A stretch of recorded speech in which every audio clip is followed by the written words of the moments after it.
Nós vamos dar continuidade ao estudo que nós começamos há uma terceira reunião para trás, do capítulo 5 do Evangelho segundo o Espiritismo, que nós usamos o livro da FEB, né, da Federação Espírita Brasileira, Bem-aventurados os aflitos. Nós vamos pegar o suicídio e a loucura, que nós começamos e vamos terminar hoje.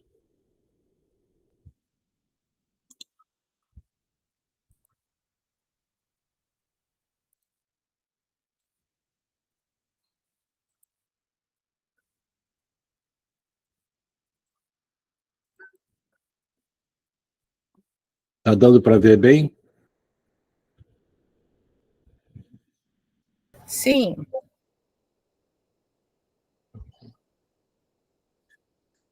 Então, eu vou ler mesmo a parte que a gente fez no outro dia, mas vamos comentar a partir de um determinado ponto. O suicídio e a loucura. São os itens 14, a partir do item 14. A calma e a resignação auridas da maneira de considerar a vida terrestre e da confiança no futuro dão ao espírito uma serenidade que é o melhor preservativo contra a loucura e o suicídio. Com efeito, é certo que a maioria dos casos de loucura se deve à comoção produzida pelas vicissitudes que o homem não tem a coragem de suportar. Ora, se encarando as coisas deste mundo da maneira por que o Espiritismo faz que ele as considere, o homem recebe com indiferença, mesmo com alegria, os reveses e as decepções que o houveram desesperado noutras circunstâncias. Tinha a palavra evidente. Evidente se torna que essa força que o coloca acima dos acontecimentos lhe preserva de abalos à razão.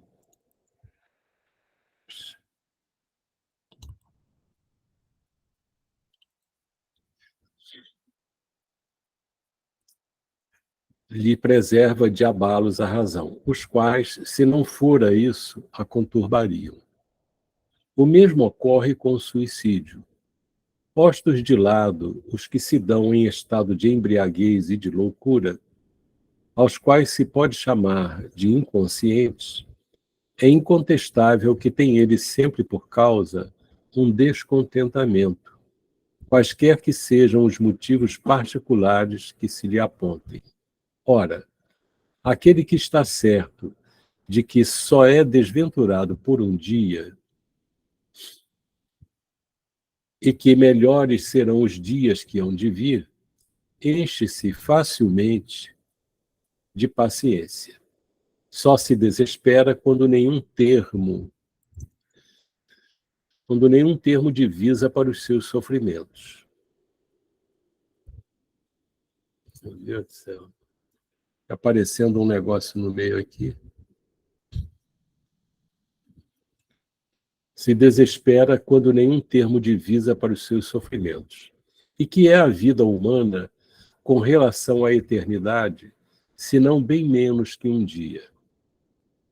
Mas para o que não crê na eternidade e julga que com a vida tudo se acaba, se os infortúnios e as aflições o acabrunham, unicamente na morte vê uma solução para as suas amarguras.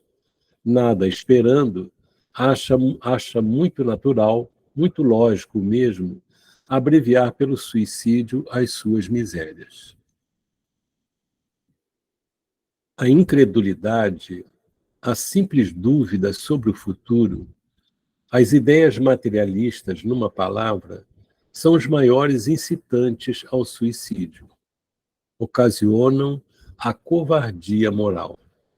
Quando homens de ciência, apoiados na autoridade do seu saber, se esforçam por provar aos que o ouvem ou leem que estes nada têm a esperar depois da morte, não estão, de fato, levando-os a deduzir que, se são desgraçados, coisa melhor não lhes resta senão se matarem? Que lhes poderiam dizer para desviá-los dessa consequência? Que compensação lhes podem oferecer? Que esperança lhes podem dar? Nenhuma, a não ser o nada. Daí se deve concluir que, se o nada é o único remédio heróico, a única perspectiva, mais vale buscá-lo imediatamente e não mais tarde, para sofrer por menos tempo. A propagação das doutrinas materialistas é, pois, o veneno que inocula a ideia do suicídio na maioria dos que se suicidam. E os que se constituem apóstolos de semelhantes doutrinas assumem tremenda responsabilidade. Com o Espiritismo, tornada impossível a dúvida, muda o aspecto da vida. O crente sabe que a existência se prolonga indefinidamente para lá do túmulo, mas em condições muito diversas, donde a paciência e a resignação que o afastam muito naturalmente de pensar no suicídio, donde, em suma, a coragem moral. O Espiritismo ainda produz, sob esse aspecto, outro resultado igualmente positivo e talvez mais decisivo. Apresenta-nos os próprios suicidas a informar-nos da situação desgraçada em que se encontram e a provar que ninguém viola impunemente a lei de Deus, que proíbe ao homem encurtar a sua vida. Entre os suicidas, alguns há cujos sofrimentos, nem por serem temporários e não eternos, não são menos terríveis e de natureza a fazer refletir os que porventura pensam em daqui sair antes que Deus o haja ordenado. O espírita tem, assim, vários motivos a contrapor à ideia do suicídio. A certeza de uma vida futura em que, sabe-o ele, será tanto mais desditoso quanto mais inditoso e resignado haja sido na terra. A certeza de que, abreviando seus dias, chega precisamente a resultado oposto ao que esperava, que se liberta de um mal para incorrer num mal pior, mais longo e mais terrível, que se engana, imaginando que, como matar-se, vai mais depressa para o céu. E o suicídio é um obstáculo a que, no outro mundo, ele se reúna aos que foram objeto de suas afeições e aos quais esperava encontrar, donde a consequência de que o suicídio, só lhe trazendo decepções, é contrário aos seus próprios interesses. Por isso mesmo, considerável já é o número dos que têm sido, pelo Espiritismo,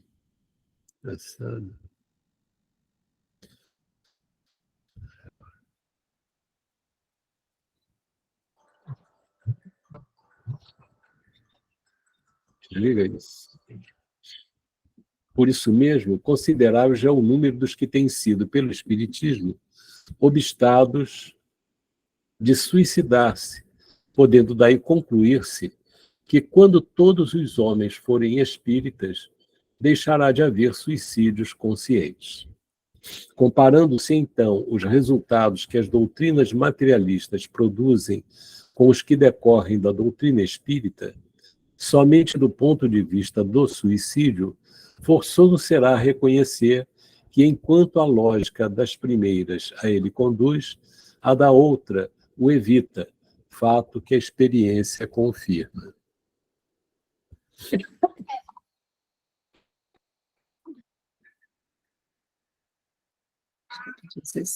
Nós vamos começar a fazer o comentário, eu li todo, para a gente pegar a ideia geral completa, né? Agora nós vamos trabalhar a partir do item 16. A incredulidade, a simples dúvida sobre o futuro, as ideias materialistas, numa palavra, são os maiores incitantes ao suicídio. Ocasionam a covardia moral. Então vamos trabalhar esse pedacinho que é muito importante e que desfaz uma frase que muitas vezes a gente ouve, que a pessoa diz que a pessoa que se suicida, ela tem muita coragem. Na verdade, a pessoa que se suicida, ela não tem coragem de enfrentar as lutas, os desafios que a vida propõe a ela.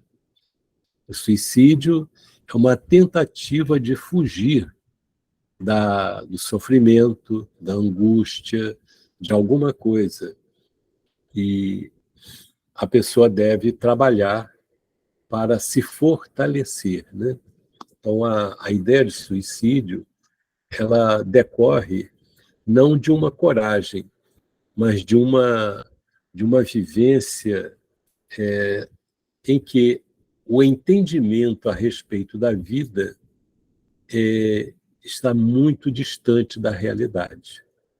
Por isso, a pessoa pensa que a vida é apenas essa experiência aqui, e que ela, saindo dessa experiência, ela vai resolver o problema. Às vezes, a pessoa não está querendo fugir simplesmente de uma situação difícil que enfrenta.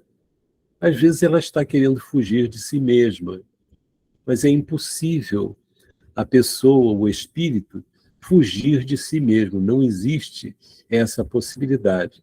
E isso, o Espiritismo nos coloca bem a par, nos traz um conhecimento muito firme, muito robusto para nós desconsiderarmos. E é importante nós vermos em tudo isso a misericórdia de Deus, que sempre existe. Mas a misericórdia de Deus não é uma misericórdia piegas, não é aquela misericórdia em que a pessoa passa um pano quente sobre os erros da pessoa e deixa a pessoa iludida, achando que está sendo tratada com muito amor, com muito carinho. Na verdade, o grande amor de Deus por nós se mede, e a sua misericórdia, não por um alívio indevido, mas por uma visão importante de que a pessoa somente será feliz, né? E, normalmente, o que a gente entende é que as pessoas que buscam suicídio são pessoas que se sentem infelizes e procuram uma saída para essa infelicidade. De repente, a pessoa julga que ela é vítima, né, dos outros, da vida, de Deus, de alguma coisa fora. Ela não assume a responsabilidade não só de perceber que ela é a responsável pelo seu estado de alma, mas que ela deve entender que as oportunidades são dadas à pessoa, ao espírito, para que ele seja feliz. É aí que está a grande misericórdia de Deus. Ele não nos abandona, não nos deixa órfãos, não nos coloca de uma forma definitiva num sofrimento, mas ele mostra que nós estamos, se nós plantamos uma atitude de irreverência, de pensamentos egoísticos, orgulhosos, nós vamos colher o fruto que nós estamos plantando.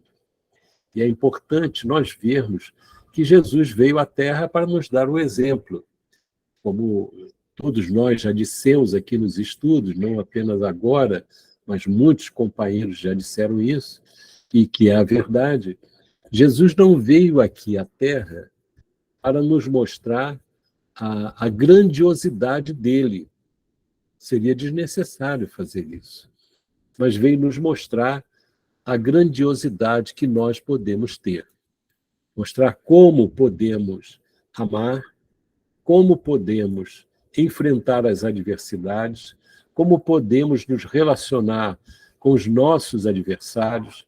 Ou seja, em nenhum momento Jesus se coloca numa posição de alguém que está de vítima e fica se lamentando perante Deus ou perante os homens, ou culpando os homens pelos seus sofrimentos. Pelo contrário, ele nos coloca numa visão superior que nós podemos ter, se quisermos, né? O livre-arbítrio é esse. Mas é importante que ele traz para nós essa visão de que nós somos espíritos imortais. E a gente observa duas atitudes importantes no grupo de apóstolos. A atitude de Judas, que traiu Jesus, embora o amasse, equivocado, porque a visão dele do mundo era outra, e ele queria que Jesus assumisse uma atitude diferente da que ele assumiu, e ele, quando ele percebe o seu equívoco, ele tenta fugir à culpa que sentia, e aí ele se mata.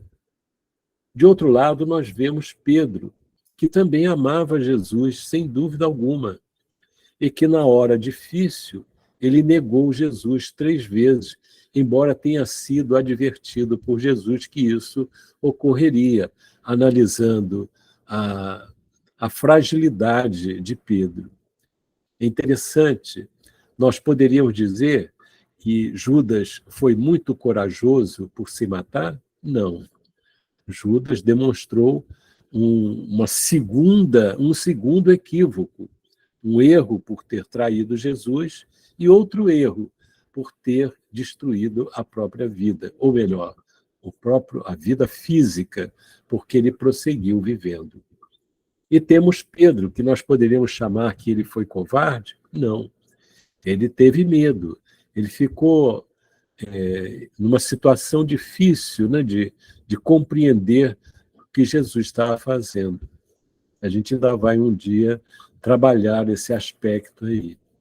Mas, e aí, quando ele sente medo, ele nega que conheceu Jesus 3 vezes, né? E o que ele faz? Ele se suicida? Ele foge? Não. Ele reconhece as suas falhas e não coloca em Jesus a culpa pelo estado dele. Ele não culpa ninguém sobre isso. Ele sente, ele sofre pelo que fez, mas também não para. Ele vai dar continuidade ao grande trabalho que realizou. Isso é que é coragem. Coragem não é fugir. Coragem é enfrentar as próprias fraquezas, as próprias deficiências. Isso é coragem. A coragem moral. Nós achamos sempre que corajoso é a pessoa que coloca em risco a própria vida, em experiências de busca de sensações, né? Não, coragem é a pessoa. A coragem moral é o que prevalece mais. Importante isso, né? Sem dúvida, existem situações em que a pessoa coloca em risco a própria vida, mas não por um simples prazer de colocar em risco a própria vida, mas para salvar a vida dos outros. Quantos médicos se colocam em zonas de doenças para socorrer os outros e têm a coragem de não fugir daquela responsabilidade importante? Então, ele coloca aqui a razão de ser do suicídio, né? São as ideias materialistas. Quando diz aqui ideias materialistas, não está dizendo que filosoficamente a pessoa se diz materialista. Não.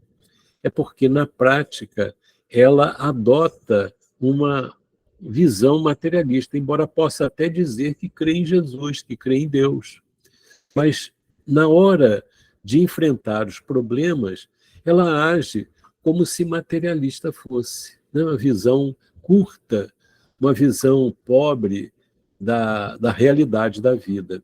Então, a misericórdia de Deus é tão grande que ele nos dá não apenas as leis, olha só, as leis de Deus estão colocadas para a humanidade seguir desde Moisés, é muito tempo, né? E muito provavelmente, antes de Moisés, esses ensinamentos já existiam. Mas ali é um marco importante para nós.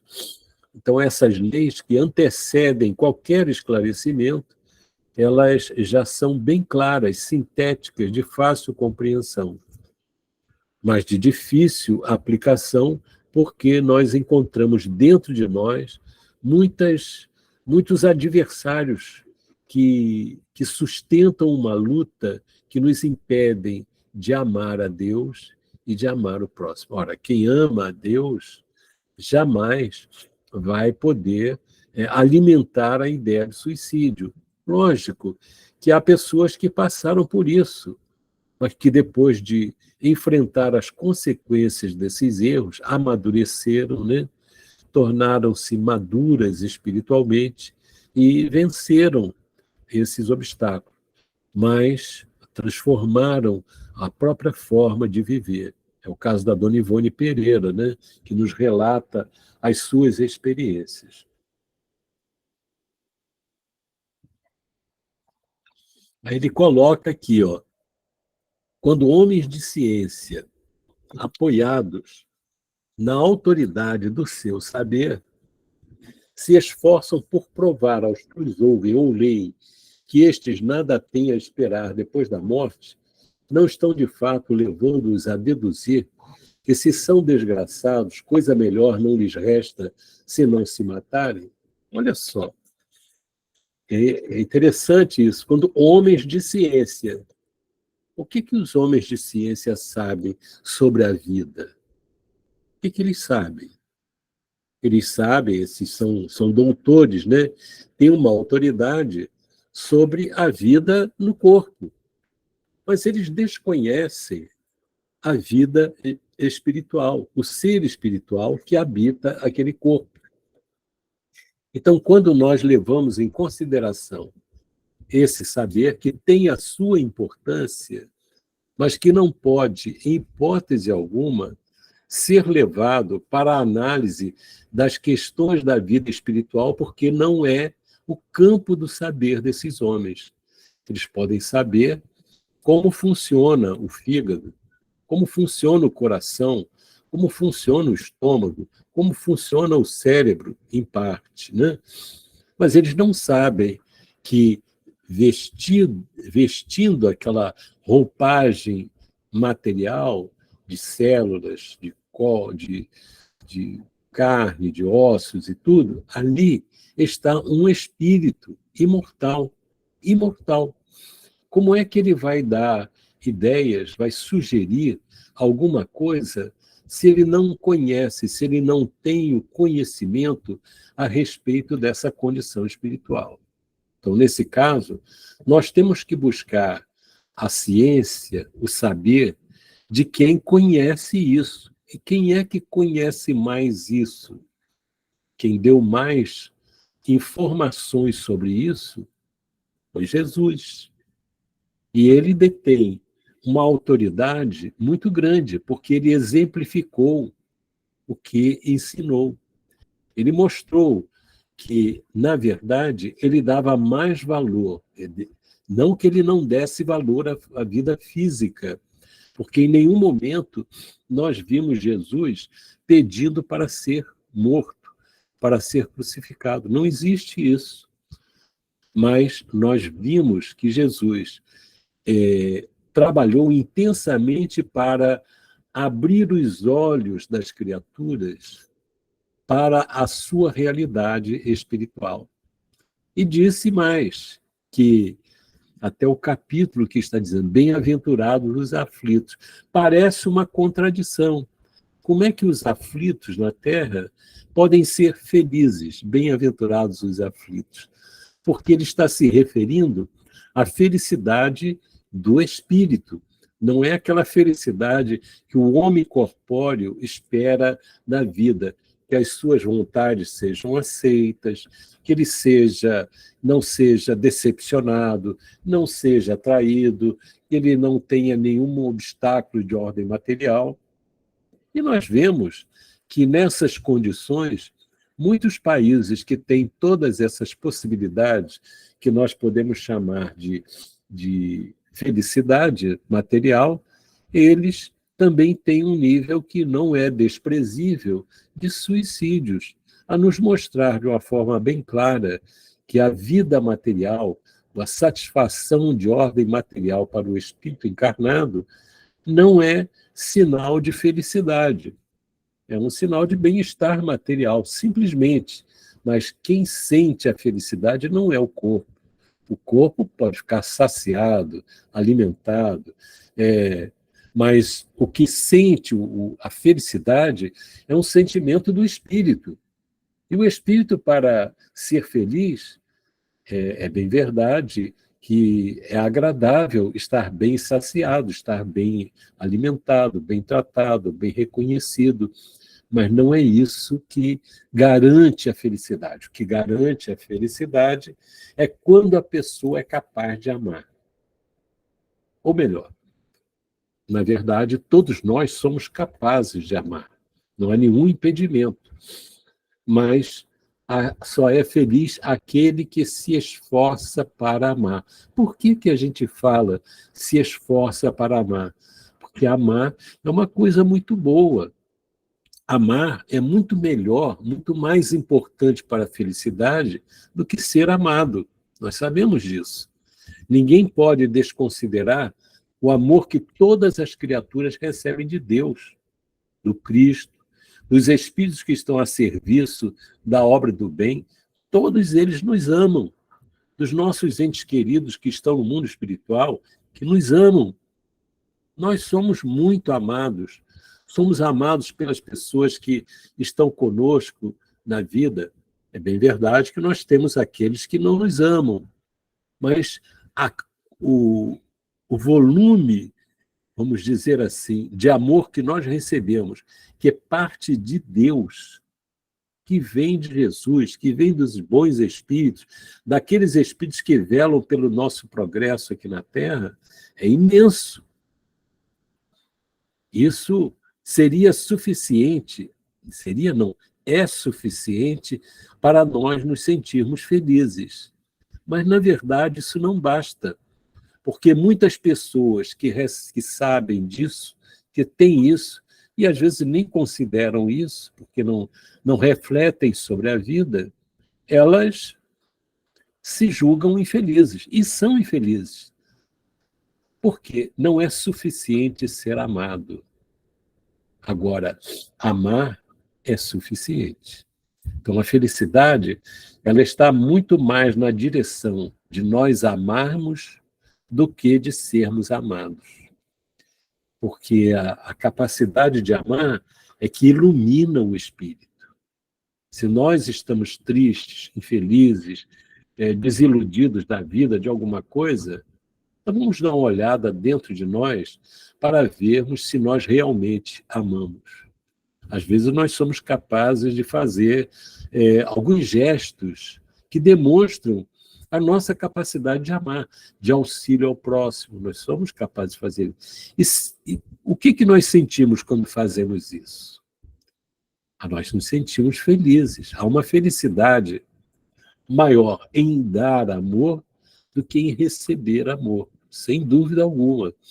Mas se existe alguma sombra nos acompanhando as ideias, os sentimentos, nós deveríamos perguntar por quê. É porque nessa hora nós estamos focados, estamos reclamando o amor dos outros para conosco, o entendimento dos outros, o entendimento da vida, a insatisfação conosco mesmos. Ora, nós temos, Jesus falou, o reino dos céus está dentro de nós. Olha, essa é uma das maiores revelações do mundo. Mostrar para nós que a felicidade está dormindo dentro de nós. Se nós a acordarmos, o que é essa felicidade? É a possibilidade de amar, sem exigir, né?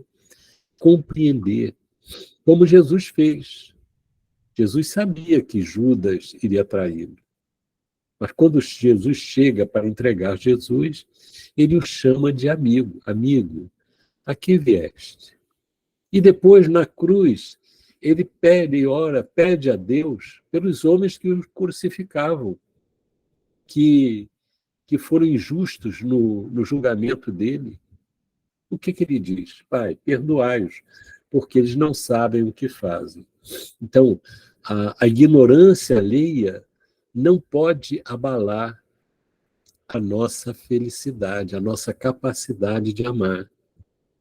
A traição dos Judas da vida, né, em nossos projetos de existência, não pode ser a razão de nós abandonarmos a nossa vida, em hipótese alguma, porque a nossa capacidade de amar ninguém pode nos tirar. Uma pessoa pode fazer isso, pode fazer aquilo, o mundo inteiro pode fazer o que quiser, mas não consegue fazer bloquear o amor que existe dentro de nós. Somente nós podemos fazer isso. Ou seja, a nossa infelicidade ela é decorrente da nossa própria incúria, né? Então, esses homens de ciência não são as melhores pessoas para nós confiarmos a nossa vida. Não são eles. Eles nada sabem do espírito, né? Nós temos que ouvir aqueles que já passaram, que estão na vida espiritual, que têm experiência, e ninguém melhor do que Jesus para nos ensinar isso. Que mesmo depois de morto, o corpo, ele volta para os discípulos e nunca abandonou a humanidade, mantendo viva a sua mensagem. Ora, nós estamos sendo chamados para cooperar com essa mensagem, que é a mensagem para trazer a felicidade à Terra. Mas não é uma coisa, não é uma coisa assim, não é um sonho, não é uma coisa que as pessoas vão transformar o mundo à força. Não, é uma conquista de cada um. E nós somos chamados para despertar isso em nós, para termos a condição de despertar isso nos outros. A gente sabe que nós temos dificuldades íntimas, né? Se não tivéssemos, nós não estaríamos nessas experiências em que nos encontramos.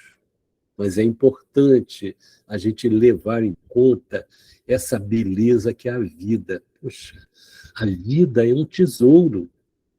A oportunidade da vida é um tesouro. Lá em cima, ele disse que a pessoa que tem a visão espírita, realmente, até quando sofre, ela até fica feliz. Ela não fica feliz porque sofre. É bom entender isso. Ela fica feliz porque ela está acima, ela tem uma capacidade de compreender o sofrimento que está passando, está feliz porque está pagando, né? Porque está resgatando, está curando a própria alma, está vencendo os obstáculos. Isso é uma razão de felicidade. A gente sempre cita o exemplo de Paulo de Tarso, né? Quando ele coloca, Paulo de Tarso, não, de Estevão, ele sendo destruído fisicamente por Saulo de Tarso, e ele está feliz, não por ter sido destruído, morto ali, está sendo levado à morte física, mas porque a mensagem de Jesus, de amor, estava tão impregnada nele que ele conseguia amar aquele homem que estava destruindo a sua vida. E o seu amor é de tal forma grandioso que depois dele morrer, é ele quem vai acompanhar Paulo de Tarso na sua obra monumental, vencendo os obstáculos, superando as dores, superando as próprias deficiências para servir ao Cristo. Isso é amor. Então, aquele que é feliz é aquele que ama. Quando a gente para um pouco, eu sou muito infeliz porque ninguém me ama. Primeiro que é uma mentira dizer que ninguém me ama. Quem tem que se amar, quem tem que nos amar, não são os outros, somos nós. E como é que nós demonstramos o nosso amor? Nós demonstramos o nosso amor, não é da forma egoística, como muitas pessoas dizem. Não, primeiro eu tenho que me amar, para depois amar os outros. Então, eu vou para o supermercado, vou comprar as coisas que eu gosto, vou me tratar, vou passear, vou descansar, vou... Depois, então, eu vejo os outros. Não, isso não é amor. Isso é egoísmo. Amar a si mesmo é a pessoa que tem a capacidade de movimentar o amor que tem dentro de si para exteriorizar. Nós só nos amamos quando amamos os outros. É essa a mensagem que os Espíritos nos trazem. Então, não importa se eu tenho um parente que sofre, que me traz transtornos, que me traz tristezas. Não.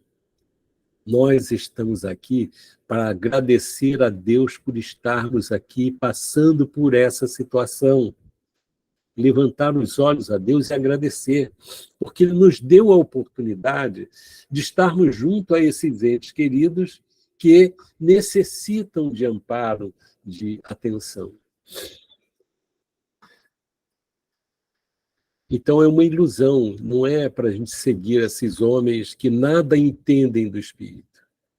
O que eles poderiam dizer para desviá-los dessa consequência?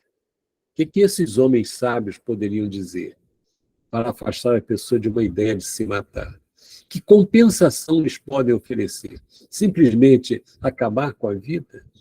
Que esperança eles podem dar? Nenhuma, a não ser o nada. O nada, a própria palavra diz, o nada não é nada, não existe o nada. Daí se deve concluir que se o nada é o único remédio heróico, a única perspectiva, mais vale buscá-lo imediatamente e não mais tarde, para sofrer por menos tempo. Veja que isso é uma grande mentira. A pessoa fala de uma área como se eu fosse falar sobre astronomia e alguém achar que eu entendo de astronomia. Eles não entendem nada de espírito. Como é que eles podem orientar sobre o espírito? Como é que diz que o nada existe, se a própria palavra diz que nada não é nada, né?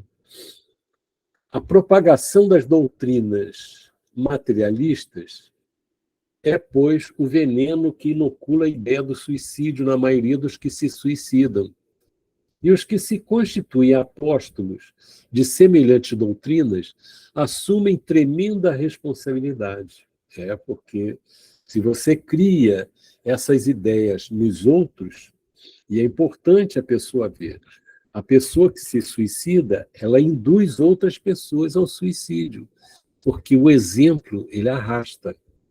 Então é importante a gente ver, a pessoa que se suicida, ela não só procura destruir a sua vida, como ela deixa, porque todos nós que chegamos à Terra, que reencarnamos, nós temos uma tarefa a cumprir. Nós temos serviços a prestar a Deus através no atendimento ao próximo. Se eu fujo disso, eu crio um vácuo e crio alguém vai ter que cobrir o que eu ia fazer. E isso ninguém consegue substituir de forma absoluta o outro. A minha parte eu tenho que fazer. Com o Espiritismo, tornada impossível a dúvida, realmente. Quem conhece o Espiritismo não tem dúvida. Pode até querer inventar uma dúvida, mas cá para nós não existe essa dúvida. Aliás, não precisava o Espiritismo vir. O próprio exemplo de Jesus demonstra isso. O aparecimento de Moisés e Elias lá no monte, com Jesus, Pedro, João e Tiago, é uma demonstração de que a vida prossegue. A vida, eles continuam vivos. Então não existe dúvida, nunca existiu. A dúvida é uma coisa que as pessoas colocam. Muda o aspecto da vida. Por quê? Porque no Espiritismo nós observamos pela mediunidade, as informações que os espíritos que já foram trazem para nós. E ainda tem gente que diz que nunca ninguém voltou para contar.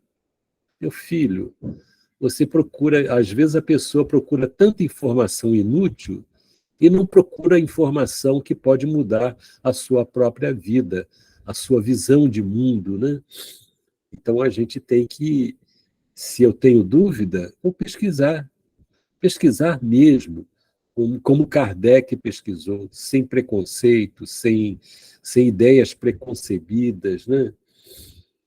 O crente sabe que a existência se prolonga indefinidamente para lá do túmulo, mas em condições muito diversas, donde a paciência e a resignação que o afastam muito naturalmente de pensar no suicídio, donde, em suma, a coragem moral.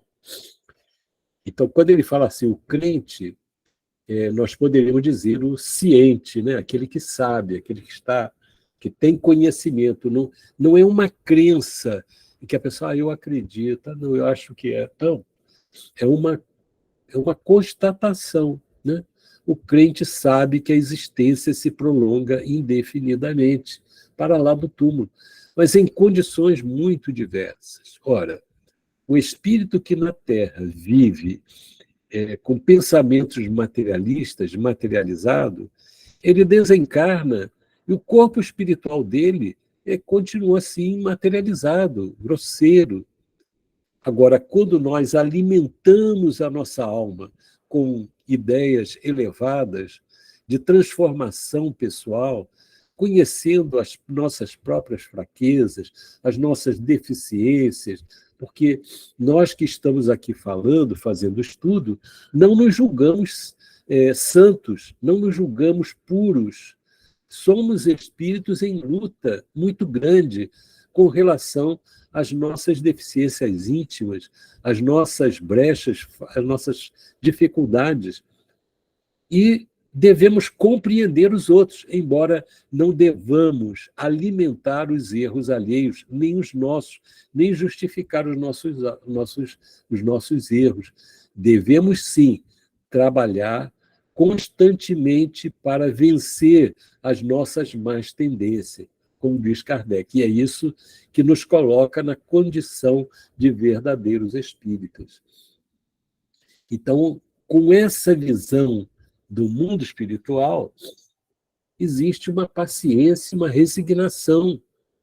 Quer dizer, isso não sai naturalmente. A paciência não é uma coisa que a gente lê no livro e vira paciente. Não é simplesmente por ler o livro dos Espíritos, o Evangelho, a mensagem de Jesus, que nós vamos ficar resignados. Não é uma coisa mágica. Nós temos automatismos. Perante a dificuldade, nós muitas vezes demonstramos uma ausência de paciência. Então, o que faz? Aí a minha mente começa a trabalhar. Olha, eu não posso. A gente até compreende que a pessoa demonstre uma impaciência, uma falta de resignação, mas isso não é bom. Então, o que eu tenho que fazer? Nessa hora difícil, eu devo entender que aquela hora difícil, ela seria fácil se eu tivesse paciência, se eu tivesse resignação. Então, essa hora difícil é a hora que me proporciona o fortalecimento da alma para que eu seja paciente, para que eu seja resignado. Por quê? Porque eu sei que nada disso ocorre por acaso, que todas as experiências difíceis são gloriosas, são importantes para a vida do ser. De forma diferente, a gente tem que entender que o que é mais infeliz não é aquele que sofre as dificuldades, que sofre a injustiça, que sofre a ingratidão, que sofre a traição. Esse não é o mais infeliz. O mais infeliz é o que persegue, é o que calunia, é o que fere, é o que trai, é o que cria embaraço para a vida alheia, né? Esse que é o mais infeliz. Ele não sabe que é infeliz, mas vai descobrir que ele é infeliz. Então, essa visão espiritual da vida, olha, isso daí vale mais do que, às vezes, as pessoas ficam querendo acertar na loteria para ser feliz com muito dinheiro, né? Muito dinheiro. Como se dinheiro desse a felicidade. E tem umas frases engraçadinhas, que dinheiro não traz felicidade, mas ajuda. Não. Dinheiro não traz felicidade nem ajuda. Tanto é que a riqueza é encarada pelos espíritos como uma prova. Se nós recebemos dinheiro, nós temos que dar conta do que fizemos com isso. As riquezas, quais são as nossas riquezas materiais? Nós temos poder, nós podemos estar num cargo alto, podemos estar podendo atender os outros, uma série de coisas. Mas o que possibilita a nossa felicidade é o que nós temos. Se nós não temos nada, Jesus não tinha nada. Jesus não tinha coisa alguma. Eu lembro que para ele entrar lá em Jerusalém, ele disse assim, vai lá, vocês vão encontrar um burrinho. Pega o burrinho, traz aqui que eu vou montar no burrinho. Nem o burrinho ele tinha, né? Existe uma poesia, uma música, que diz isso, que ele não tinha nada, ele não tinha berço, não tinha coisa nenhuma, não tinha nada. A única coisa que era dele era a cruz, né? Uma cruz que não foi só aquela cruz do final, foi a cruz do dia a dia, né?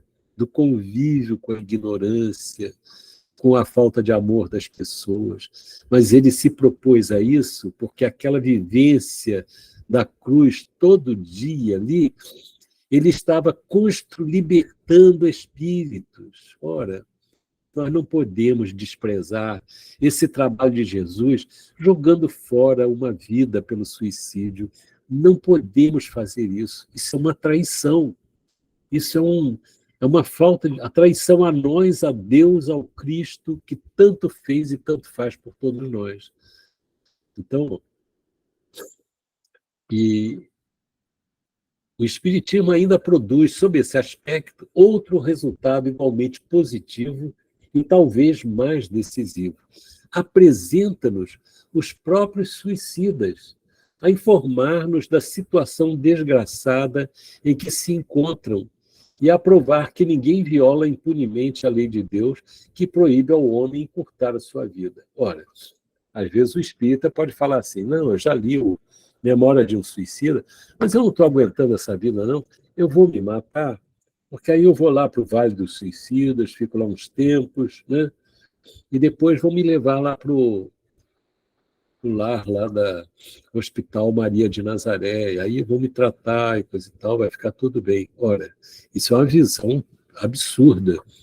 Nós podemos ir lá para o Hospital Maria de Nazaré, no mundo espiritual, a gente não precisa se suicidar para fazer isso. A gente vai lá para ajudar, vai lá para pesar nos ombros dos outros, vai lá para ser bem tratado, para receber no mundo espiritual o que já está recebendo aqui de orientação.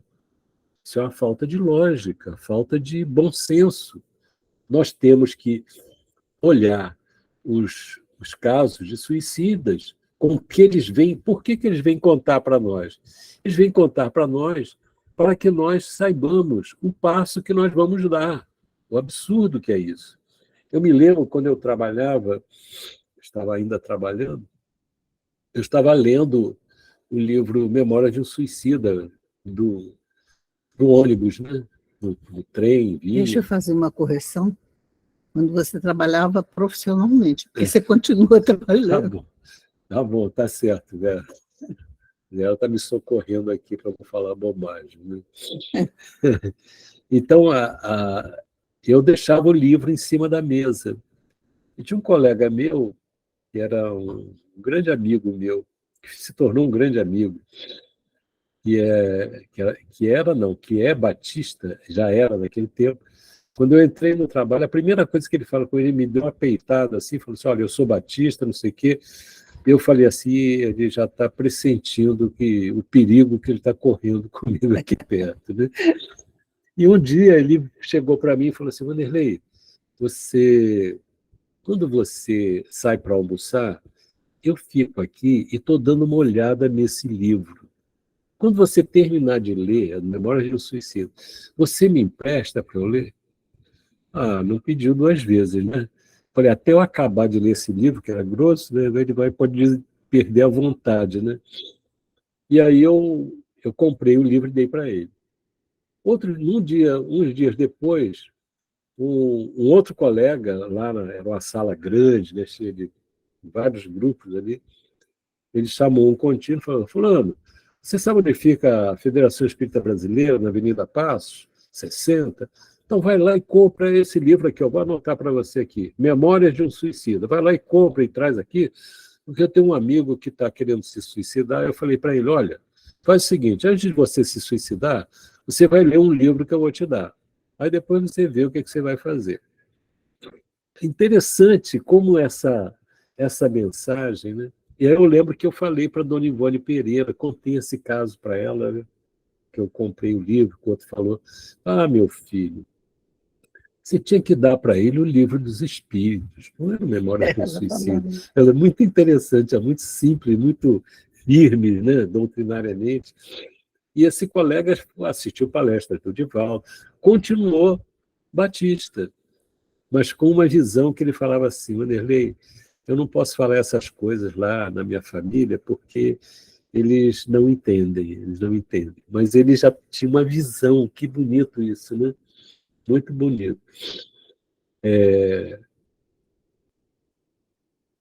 Então ele diz aqui, deixa eu botar os óculos. Ninguém viola impunemente a lei de Deus que proíbe ao homem encurtar a sua vida. Por que será que Deus proíbe ao homem encurtar a vida? Fica para nós. Por que ele não deixa? Ah, eu não quero mais viver. Vai. Por quê? Porque ele quer que nós sejamos felizes. Então a gente vê que às vezes a gente reclama que é infeliz, mas quer continuar infeliz, ou até mais infeliz ainda. Mas Deus diz que não, você não pode ser infeliz. Eu vou te ajudar a ser feliz. Você vai sofrer as consequências desse ato aí, que é um ato absurdo, para você aprender que a vida é muito importante. É importante para você, mas que você também é importante para os outros. Às vezes a pessoa tem filhos, né? Tem filhos, aprende a amar os filhos. Tem parentes, aprende a amar os parentes. Tem funcionários, empregados, aprende a amar essas pessoas. Tem a pessoa que trabalha na portaria do prédio, aprende a respeitá-los. Ah, mas eu respeito. Respeita mais, ama mais, né? Então, entre os suicidas, alguns há cujos sofrimentos, nem por serem temporários e não eternos, não são menos terríveis e de natureza fazer refletir os que porventura pensam em daqui sair antes que Deus o haja ordenado. Bom, muito legal isso, né? Olha só, aqui tem duas coisas importantes. Entre os suicidas, aqueles que já morreram, né, mas continuam vivos, sofrendo, alguns há cujos sofrimentos, nem por serem temporários, então o Espiritismo mostra uma visão realista da vida espiritual. Não é aquela visão do inferno eterno, né? A pessoa nunca vai ser feliz. Não. Na verdade, a pessoa que se suicida, ela opta por viver no inferno dentro dela. Esse estado de alma é um inferno, não porque o mundo exterior, o mundo espiritual exterior, faz sofrer, não, ela que faz sofrer, ela, é dentro dela, as lembranças daquilo tudo. Então, mas não é uma coisa eterna. Mas olha, quem já teve cálculo renal sabe que 1 hora de dor de cálculo renal é uma eternidade, né? Imagina a pessoa ficar 20 anos, estou citando um número aqui, 20 anos, na condição de suicida, remoendo as suas ideias infelizes, revivendo aquele quadro. É uma coisa terrível. É uma coisa que parece que não vai acabar nunca. Então, o espírita tem, assim, vários motivos a contrapor a ideia do suicídio. A certeza de uma vida futura, olha só, o que nós espíritas temos que são motivos que nos ajudam a contrapor a ideia do suicídio? Às vezes a pessoa passa por um momento difícil, dá vontade de morrer. Essas coisas a gente nem diz, nem fala, porque a mente, quando você fala, você fortalece uma ideia infeliz, que às vezes nem é nossa, uma ideia que é induzida por alguém que quer a nossa infelicidade. Então a pessoa fala isso, às vezes ela repete. Eu lembro do Divaldo contando de uma senhora que se suicidou e ela tinha uma frase, sempre quando acontecia alguma coisa errada, qualquer dia desse eu faço, aí citou o que ela fazia. Qualquer dia desse eu vou me matar. Não sei o quê. Toda hora ela repetia isso. Até que chegou um dia que aquilo já estava dentro dela, ela fez. E ela se arrependeu profundamente e veio falar para o Divaldo para que ele contasse para as pessoas, para não verbalizar essas ideias infelizes, né? Então, o espírita tem, assim, vários motivos a contrapor a ideia do suicídio. Vamos ver quais são os pontos. A certeza de uma vida futura. Ora, se a vida prossegue, não faz sentido. O suicídio não vai resolver nenhum problema, porque a vida vai continuar. A certeza de uma vida futura, em que, sábio ele, será tanto mais ditoso quanto mais inditoso e resignado haja sido na terra. Olha só, o que ele está dizendo aqui? Que nós sabemos, com o conhecimento espírita, que traz o conhecimento de Jesus para cá, para hoje, com mais explicações, quando Jesus diz: bem-aventurados os aflitos. Então, ele está dizendo assim, e que nós sabemos, a vida continua, nós seremos tanto mais ditosos, mais felizes, quanto mais inditoso. Inditoso? Não. Quanto mais inditoso e resignado haja sido na Terra. Então, quando nós estivermos passando por uma situação e estivermos resignados, nós, aqui na Terra, nós estamos construindo dentro de nós a felicidade. Vocês já devem ter ido ao hospital, alguns internados, algumas enfermeiras podem conhecer. Existem doentes que ficam 2 meses no hospital e eles infernizam a vida das enfermeiras, que estão fazendo de tudo para atendê-los, para que eles recuperem a saúde. Eles infernizam, que eles são revoltados com a doença, como se as enfermeiras fossem as culpadas do seu sofrimento. Mas existem outros que são resignados, que estão bem, estão em paz, estão ali, em vez de reclamar, estão orando, estão agradecendo a Deus, pedindo a Deus por todos. Então, a gente observa que essas pessoas que sofrem, e sofrer todo mundo sofre, nem sempre na mesma hora, mas todo mundo vai passar por um momento difícil. Agora, a resignação é uma conquista da alma. Então, se a pessoa está passando por um momento difícil, está resignado, está aproveitando aquela hora para fazer um balanço da sua vida, né? Verificar, ver as pessoas a quem feriu, orar por elas, pedir que os perdoe e preparar novos momentos de transformação, puxa, está valendo a pena.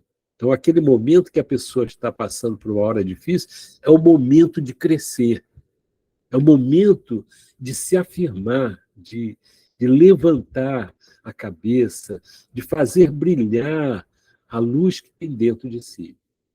Isso é uma coisa. Outra coisa que o espírita tem, que o cristão tem, né? Que, com a visão espírita mais clara, a certeza de que, abreviando seus dias, chega precisamente a resultado oposto ao que esperava. Ora, nós sabemos disso. Isso não é uma crença, não é uma ideia vaga, é uma coisa concreta, uma coisa que a gente pega na mão, que abreviando seus dias chega precisamente a resultado oposto ao que esperava. E se liberta de um mal, porque se o mal é físico, ela vai se libertar, mas para incorrer num mal pior, mais longo e mais terrível. Ela vai continuar sentindo dor, não no corpo físico, mas no corpo espiritual. E muitas vezes vai ficar presa no corpo físico, porque ainda está cheia de vitalidade, que espontaneamente, usando o livre-arbítrio, ela resolveu sair.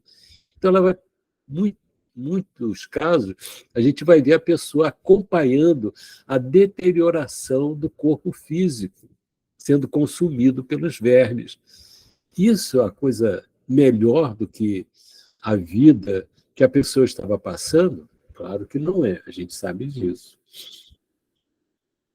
Que se engana, imaginando que, com o matar-se, vai mais depressa para o céu. Isso aí já é uma coisa absurda, né?